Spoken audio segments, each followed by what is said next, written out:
In the early 1980s, King County, Washington was finally recovering after the Ted Bundy killings. But the peace only lasted until 1982, when a new serial killer arose. He was America's deadliest convicted serial killer, with over 20 years of criminal activity.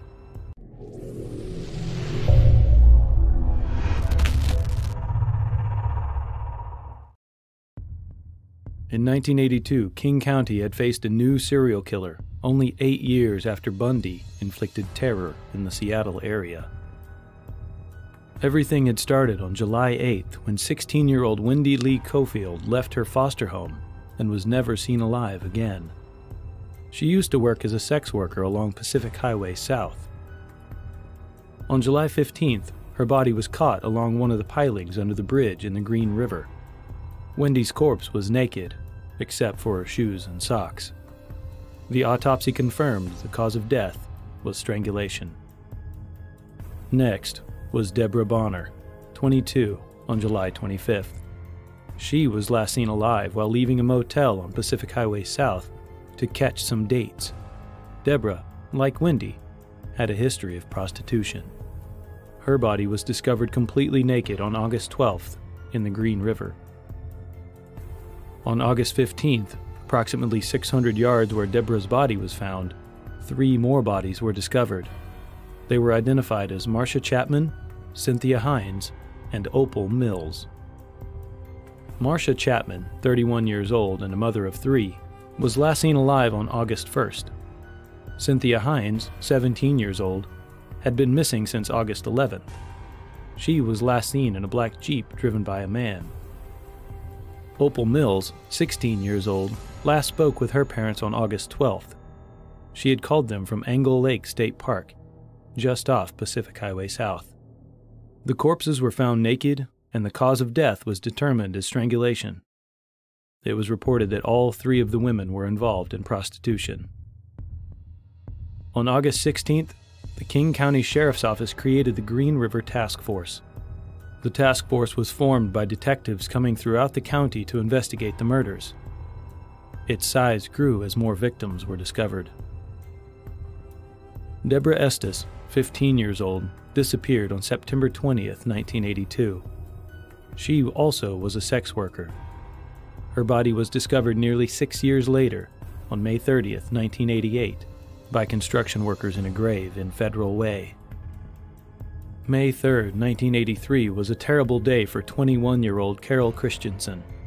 She used to work as a waitress in SeaTac. Her corpse was found 5 days later on May 8th, in a wooded area in Maple Valley.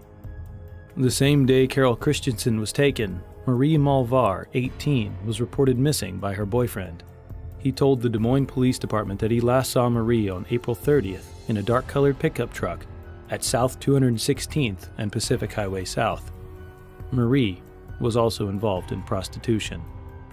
The next day, Marie's boyfriend told the police he had found the truck while searching South 216th and Pacific Highway South neighborhoods. It was a maroon 1975 Dodge pickup parked outside the house at 21859 32nd Place South. The owner was identified as Gary Ridgway. Although Ridgway admitted he was arrested for picking up prostitutes, he denied any connection with Marie Malvar. He also claimed that he was unemployed, but he was actually on strike from the Kenworth Trucking Company in Renton. He used to work as a truck painter. The police were not able to establish any connection between Ridgway and Marie, and he was cleared. Following the publicity in the media and the increasing number of victims, Rebecca Garda Guay decided it was time to tell her story. In December of 1984, she reported that she had been the victim of a violent assault 2 years before. At that time, Rebecca was hitchhiking on Pacific Highway South. A man in a truck offered her a ride. She asked him if he was dating, a slang term for using the services of sex workers, and she offered to engage in oral sexual activities for $20. She then directed the man to a secluded area not far from Pacific Highway South. Rebecca asked him if he was the Green River Killer, and he said no. To assure her that she was safe, he showed her his wallet.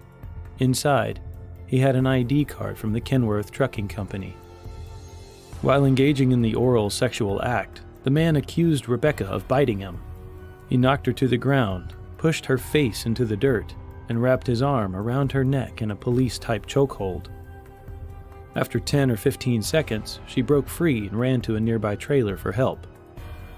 The man initially pursued her, but then gave up. Hysterical, Rebecca told the trailer occupants how she had been attacked. Her blouse was torn, and there were abrasions on her neck. Rebecca was terrified and was sure that the man had intended to kill her.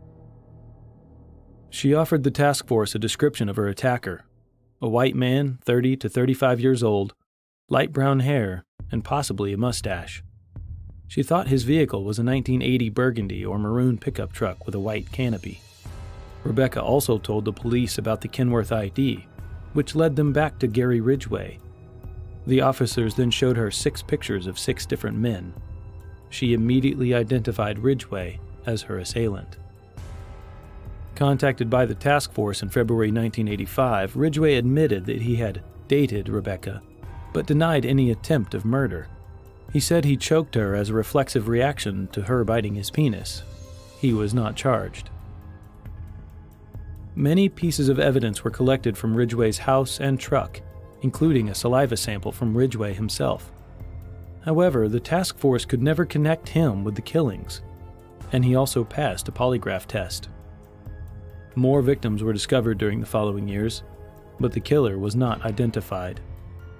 The task force was dissolved, with only one detective, Tom Jensen, staying to handle the cases. In 2001, following the developments in DNA typing, Detective Jensen sent biological evidence from several victims to the Washington State Patrol Crime Laboratory, WSPCL for short, for DNA typing. The results confirmed what he and the other members of the task force suspected but never could demonstrate. Gary Leon Ridgway was indeed the killer. The only problem was that the DNA linked Ridgway with only one dump site out of the 8 connected to the Green River Killer. Ridgway avoided detection for so long because he did not fit popular preconceptions of a serial killer. He was not a loner. He controlled his anger. He had no significant known juvenile or violent criminal histories, and Ridgway was either married or had a steady girlfriend during his adult life. He had regular employment at Kenworth for 30 years and received awards for perfect attendance. On November 30th, 2001, Ridgway was finally arrested for murder. December 5th, 2001, the King County prosecuting attorney charged Ridgway with 4 counts of aggravated murder in the first degree for the murders of Carol Christensen, Cynthia Hines, Marsha Chapman, and Opal Mills. DNA evidence linked Ridgway to the victims in 3 of the 4 counts. The body of Cynthia Hines was discovered within a few feet of 2 other victims, leaving no doubt that the same killer was responsible. On April 5, 2002, the King County prosecuting attorney provided written notice that he would seek the death penalty. On March 27, 2003, the King County prosecuting attorney filed 3 additional counts of aggravated murder in the first degree for the murders of Wendy Coffield, Deborah Bonner, and Deborah Estes. Ridgway entered pleas of not guilty to the additional counts. The court set a trial date for July of 2004. 42 cases remained uncharged. There was little physical or circumstantial evidence connecting Ridgway to any of them. All that changed in 2003 when Ridgway, trying to avoid the death penalty, made a deal with the King County prosecuting attorney to full disclosure about all of the victims and their dumping spots. On December 18, 2003, Gary Ridgway was sentenced to 48 life sentences, back-to-back, without the possibility of parole.